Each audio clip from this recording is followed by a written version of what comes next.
السلام عليكم ورحمة الله وبركاته. الحمد لله وكفى ثم الصلاة والسلام على عباده الذين اصطفى وبعد. رب اشرح لي صدري ويسر لي أمري واحلل عقدة من لساني يفقهوا قولي.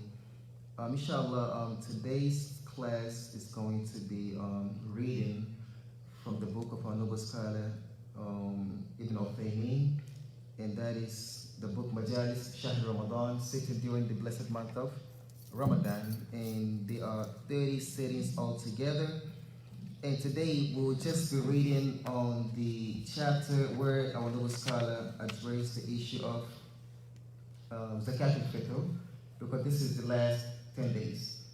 Inshallah. Then afterwards we will proceed with another sunnah, which is a very important sunnah, marriage, right? Oh, brother, what's your name? What the Deen, yes. You know, you still call me, say, what the Deen is getting married. You know what's the Deen? I say, yeah, I know what's the Deen. Abu Noah. I said, no, not that one. Do you know what the Deen Abu Noah? No, I don't. You don't know him. All right, he's one of my main. So I thought he's the one getting married. And then he said, no, the other brother with his son. I said, alhamdulillah. Congratulations. Inshallah. But before then, inshallah, we will read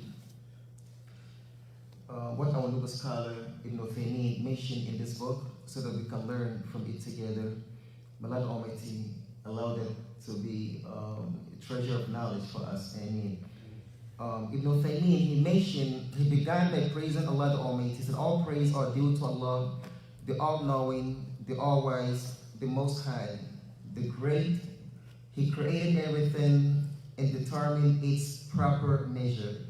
He perfected his legislations with his infinite wisdom as a clarification to his slaves and as an enlightenment for them.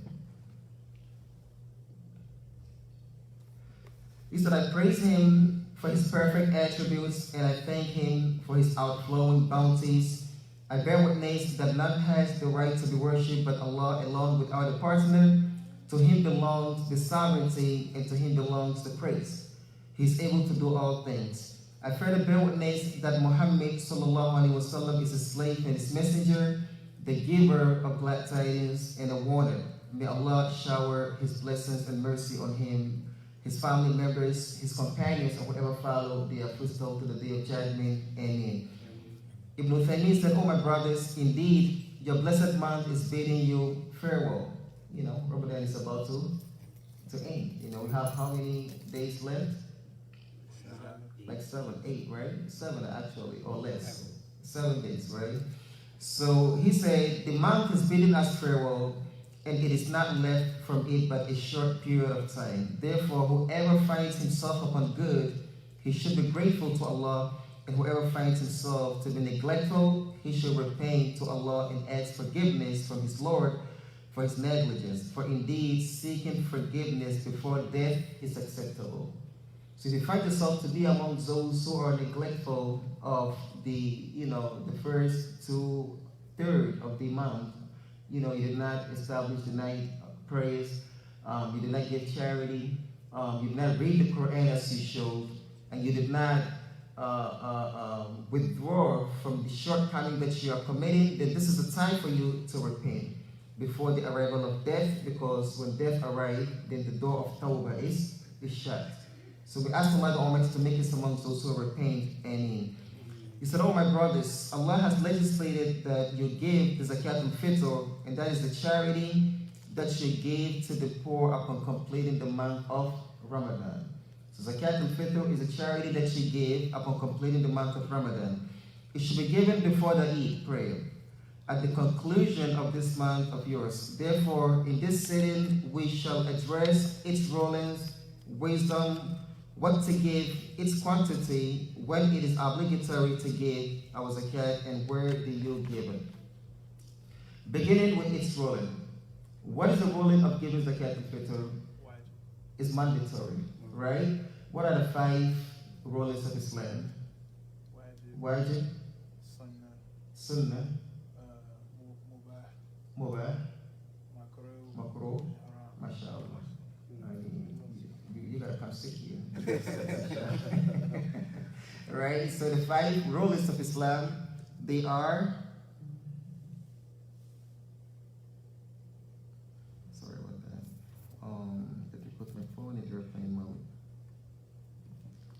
Alright.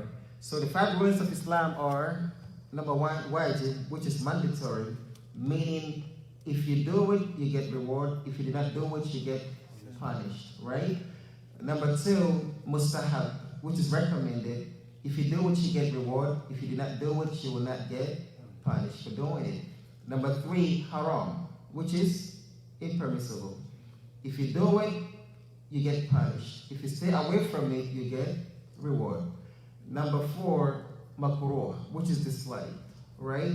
If you do it, you will not get punished, but it is recommended for you to stay away from it. And the 5th is mubah, which is permissible, and that is a neutral, okay? There is no harm for doing it, and there is no praise for not doing it. So these are the 5 rulings of Islam. But Zakat al-Fitr, it falls under the first one which we mentioned, which is mandatory. It is wajib. The reason is because the Prophet ﷺ has prescribed it on the Muslims, and whatever the Prophet ﷺ prescribed or commended us with is similar to whatever Allah prescribed and commended us with. The proof for this is the statement of Allah the Almighty, وَمَا أَتَاكُمُ الرَّسُولُ فَخُذُوهُ وَمَا نَهَاكُمْ عَنْهُ فَانْتَهُوا. Whatever the Prophet ﷺ gave you, you take it. Whatever he prohibits you from, you stay away from it. And also he the Most High said, وَأَطِيعُ اللَّهَ وَأَطِيعُ الرَّسُولِ. Obey Allah and obey the Messenger. So whatever the Prophet ﷺ commended us with is mandatory upon us to do it, as long as there is no indications that take it from being mandatory to being recommended. I hope this is clear. Alright, so based on this, the ruling of Zakat al-Fitr is mandatory. Another proof is the statement of the Prophet ﷺ, as our noble scholar Imaam Muslim narrated in his book, that Abdullah ibn Umar said, فرض رسول الله صلى الله عليه وسلم زكاة الفطر من رمضان صاعا من تمر أو صاعا من شعير على العبد الحر والذكر والأنثى والصغير والكبير من المسلمين. That the Prophet ﷺ has obligated the giving of Zakat al-Fitr in the month of Ramadan. He said you can give dates or barley on every slave and free. So even if you're a slave, Zakat al-Fitr is still mandatory for you to give. And if you are free, Zakat al-Fitr is still mandatory upon you to give. Women and men, adults and children, meaning even elders and children, all of them, they have to give Zakat al-Fitr. But of course, the young ones, it is upon their parents to give Zakat al-Fitr, because whoever you take care of, you have to give them Zakat al-Fitr on their behalf. So Zakat al-Fitr is not obligatory to be given on behalf of the fetus in the belly. It's not obligatory, but it is recommended. Meaning if you do it, you get reward. If you did not, you're not going to be held accountable for not giving it. So if your wife is pregnant, let's say, if you know that she's having twins, then you have to give Zakat al-Fitr for 2 babies. It is not a must, but it is from the practice of the companion of the Prophet sallallahu alaihi wasallam. Our noble scholar Ibn Uthaymeen said, the commander of the believers, Uthman ibn Affan, used to give out the Zakat al-Fitr on behalf of the fetus in the womb of his wives, right?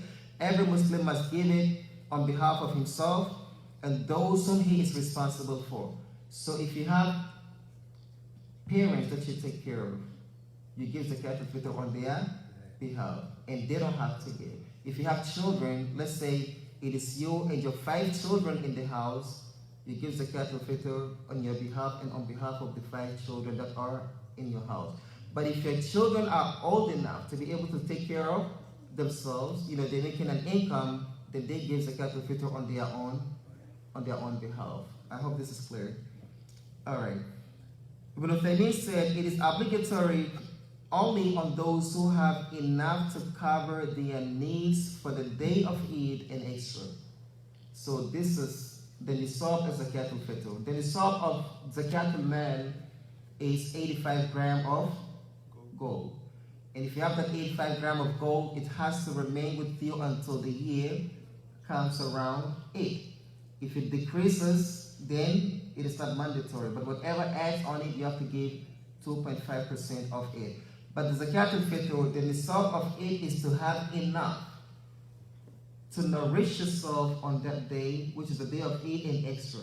So anything that you have which is extra, you take out of it and give Zakat al-Fitr on behalf of the poor. Now,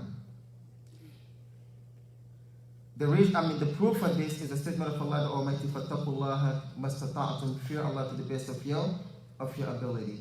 The Prophet ﷺ stated, saying, if I command you with anything, do it to the best of your ability. So whatever Allah the Almighty provided you with, you give Zakat al-Fitr out of it.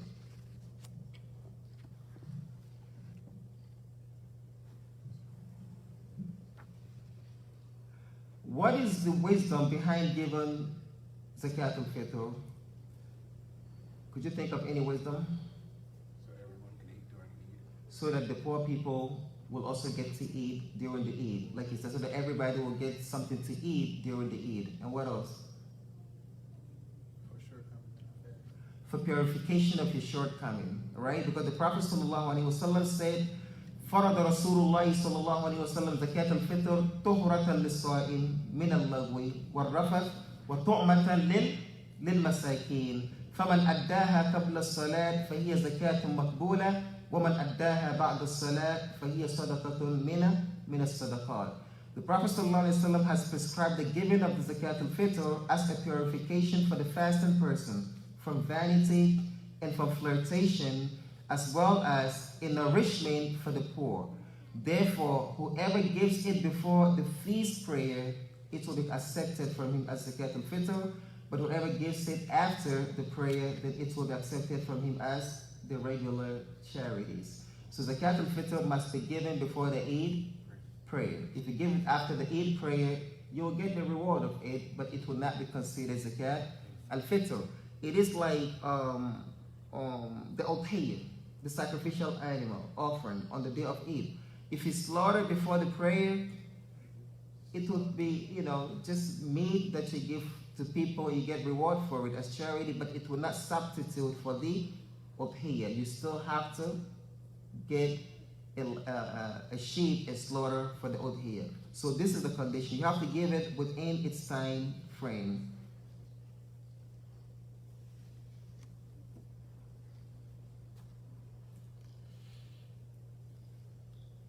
Abu Sa'id al-Khudri narrated saying, كنا نخرج يوم الفطر في عهد النبي صلى الله عليه وسلم صاعا من طعام وكان طعامنا الشعير والزبيب والعقد والتمر.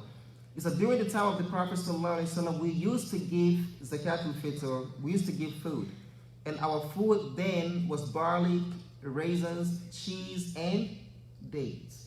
So this is a common food that they used to eat then. That is why the scholars said each and every country gave the food, the common food of their city, right? But others said you have to give what the Prophet ﷺ mentioned in the hadith, which is date, barley, raisins, cheese, which is dry cheese, and also and wheat. Okay, so of course in America, many people are not familiar with dates, right? If you give some people date, they'll be like, what is this? They put it in their mouth and they spit it out because this is not what they are used to. So you want to give them something that they are used to eat. What is a common food here? Rice and macaroni, right? Because mac and cheese, spaghetti noodles, right? So stuff like this, you give it away, and it will be accepted from you. It will be as long as it is food that the people will eat on that day and enjoy themselves and nourish themselves with, it will be accepted. So any food that fills an individual on that day will be accepted from you if you give it as Zakat al-Fitr.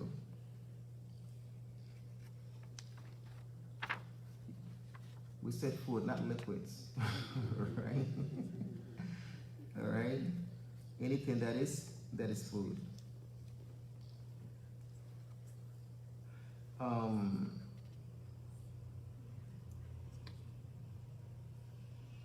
Now, our noble scholar Ibn Uthaymeen, he addressed the issue of giving cash.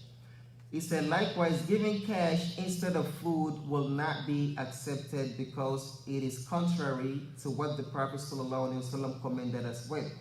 So Ibn Uthaymeen is on the opinion that if you give cash, it will not substitute for the food. Because during the time of the Prophet ﷺ, they used to carry cash and there is food. He could have told them to give cash, but he did not. He said, give food. So Ibn Uthaymeen, to him, he said, if you give cash, it will not be accepted. And he used the hadith in which the Prophet ﷺ said, Man amila amalan laysa alayhi amruna fahuwa raddun. Whoever does an action which is not from our command will have it rejected. And he also mentioned that the Prophet ﷺ said, Alaykum bi sunnati wa sunnati al-khulafa al-rashidin al-mahdiyyin min ba'di. Hold on to my sunnah and the sunnah of the rightly guided caliphates who will come after me. And their sunnah is known to be given food and not cash. This is because Zakat al-Fitr is a specified act of worship. Therefore, it is not permissible to give other than what is specified. Just as giving it before or after its specified time is also not accepted. The Prophet ﷺ has specified certain kinds of food that vary in their prices. If it were allowed to give cash instead of food, the Prophet ﷺ would have obligated on us a specific kind of food and whatever equals its price from the other kinds of food. Giving the charity in cash takes Zakat al-Fitr out of it being an open religious symbol seen by the people. Instead, it becomes a hidden charity. I hope you get the point that Ibn Uthaymeen is trying to make. Because when you give away food, like you see when the people distribute food here, you see the food out there, and people see the symbol of Islam being practiced. But if it is cash, it is not going to be seen, right? It's not going to be seen. But the goal behind the Zakat al-Fitr, the Prophet made it that way so that the people will see the symbols of Islam being practiced openly. So there are symbols of Islam that are required for us to practice them openly, and there are some that we are commanded to practice them what? Secretly. And Zakat al-Fitr is one of them. So Ibn Uthaymeen said, giving a sa' of food makes this charity open and public and seen by the Muslims, young and adults. And this is something that is very important because there is some people now with the udhiyah, some people say, can I just give the money of the udhiyah? I don't need the meat. Can I just give the money away instead of going to slaughter? You know? But when you do stuff like this, it kills that symbol, that religious symbol that Islam wants us to establish. So the goal is not about you slaughtering. The goal is about establishing the symbol of Allah the Almighty. That is why He, the Most High, said, لَن يَنَالَ اللَّهَ لُحُومُهَا وَلَا دِمَاؤُهَا. It is not the blood that reaches Allah. It is not the meat that reaches Allah. Rather, it is the fear of Allah the Almighty in your heart that motivated you to carry out the obligation which Allah the Almighty obligated on you. Yes, so the majority of the scholars are on the opinion that we cannot substitute cash for food. Okay, food for cash. Abu Hanifa is the only scholar from the four madhahib, and there are other scholars who said that you can substitute food for cash, and he mentioned that Umar ibn Abdul Aziz, used to do that, and also Mu'adh ibn Jabal, when he went to Yemen, he said to the people of Yemen, give me clothes.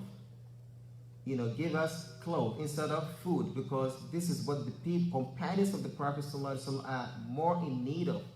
Okay, so they substitute food with clothes, and this is referred to the zakat of food. The crops and the vegetables that we plant. So again, he's saying that we can substitute if It is something that is more in need at that time. Wallahu a'lam. But again, taking the precautionary measure is to stick to the sunnah. When you stick to the sunnah, which is mentioned, then you don't have to think, okay, is it going to be accepted from me or not? Because you know that you did what is required from you.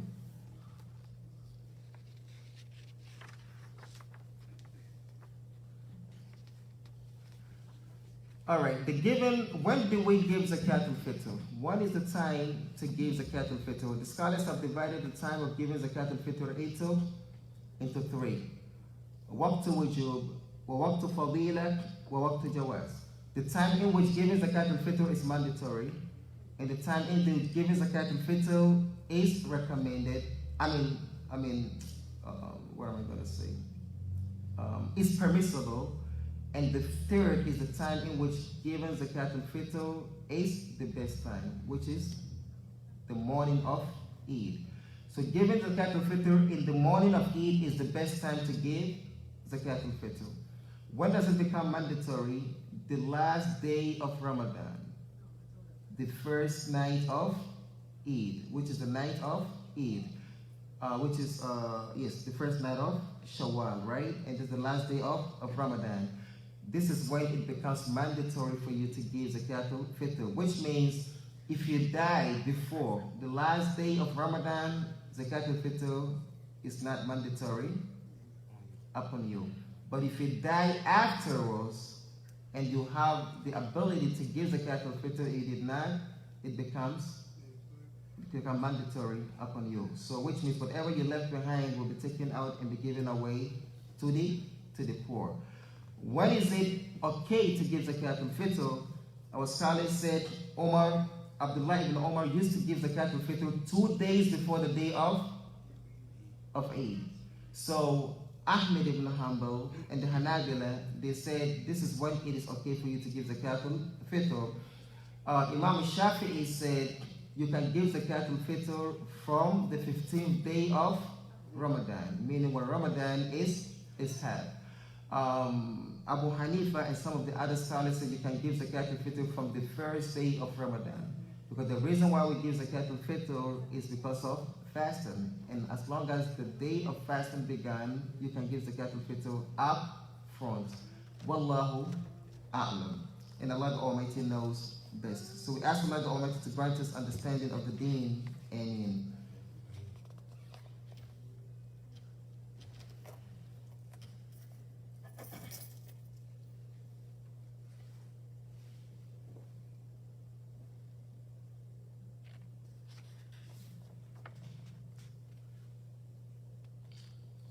Who qualifies for Zakat al-Fitr? Every poor individual who does not have enough on the day of Eid qualifies for Zakat al-Fitr. Do we give it to the non-Muslims? The Prophet ﷺ said it is for the Muslims. So Zakat al-Fitr is for Muslims only. But Zakat al-Mal, can you give Zakat al-Mal to non-Muslim? Yes. Why? In order to win their heart, so that they will become Muslim. But Zakat al-Fitr, the purpose of Eid is for the fasting Muslims who celebrate Eid to enjoy the day of Eid. That's why Zakat al-Fitr is specifically given to Muslims. And we ask Allah the Almighty to grant us understanding of the deen. Ameen. I think with this we have covered what is needed to be covered pertaining to this subject matter. If you have any comment or any question, we will take it, or otherwise, yes. About the Zakat for the baby that's in the stomach, you said it's not mandatory? It's not mandatory, but if you do it, you get reward for doing it. Yeah. All this time we're paying for them throwing kids in that stomach. Yeah. What's the amount? Is it volume or weight? It's volume, but you can put it in weight. We have the exact weight here. Let me give it to you. Almost 7 pounds. For flour, it's 14 grams. And for lentils, it's 21 grams. For dried beans, it is it's also 21 grams. Crushed peas is 22 pounds and 40 grams. Everything that I mentioned is pounds and 40 grams. So again, let me repeat that.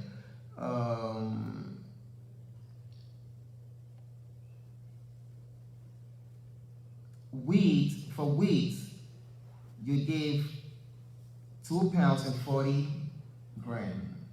2 pounds and 40 grams. For crushed peas, you give 2 pounds and also 40 grams. For dried beans, it's 2 pounds and 60 grams. For lentils, it's 2 pounds. It's also 2 pounds. For flour, is 1,400 grams, which is 1 pound and 400 grams. Now. I see pounds of bread. I was say that would be that flour. Now? I thought you said 1,000 pounds at first. I was saying ain't gonna get. No, not 1,000 pounds. No, 1 pound and 400 grams. Now. Jazakumullahu khairan. All right, I think we will start here and then proceed with our marriage since the wali is here.